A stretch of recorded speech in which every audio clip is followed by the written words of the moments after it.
Praise the Lord. നല്ലൊരു നാളെ ആண்டு കൊടുത്തക്കായി നാം സ്തോത്രം ചെയ്യുவோம். இந்த கால நேரத்தில் ஆவியானவர் நம்மோடு பேசுகிற வேத பகுதி கலாத்தியன்ஸ் சாப்டர் 4:7. கலாத்தியர் 4 அதிகாரம் 7 ஆகையால் இனி நீ அடிமையாயிராமல் புத்திரனாய் இருக்கிறாய். நீ புத்திரனானால் கிறிஸ்து மூலமாய் தேவனுடைய சுதந்திரமாய் இருக்கிறாய். ஆமென். நீர் இனி அடிமை இல்ல. நீ ஆர்க்கும் அடிமையாக கர்த்தர் விரும்பல. கிறிஸ்துவுக்குள் பிதாவினுடைய மகனாய் நீ இருக்கிறாய். அந்த மகனாய் நீ இருக்க.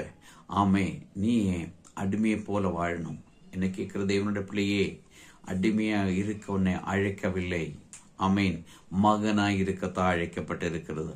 மகன் எந்த இடத்திலும் சோத்து போகிறது, தோல்வி அடைகிறது, தன் தகப்பனுக்கு பிடிக்காது. ஆனபடியினால் நாம் யோசிக்க வேண்ட ஒரே ஒரு காரியம், நம்முடைய தகப்பன் நம்முடைய இரட்சகரும் மீட்பருமாய் இயேசுவாய் இருக்கிறாயா? அவருடைய சமூகத்தில் நாம் உத்தம உண்மையை நடக்கிறோமா? அப்படியானால் நாம் பிள்ளைதா, மக்கள் தான் இருக்கிறது. அந்த அவகாசத்தை பெற்றுக் கொள்ளும்படிக்கு இன்னைக்கு நாம் ஆயத்தமாவோம். நல்ல ஆண்டவரை நன்றி செலுத்துகிறோம்.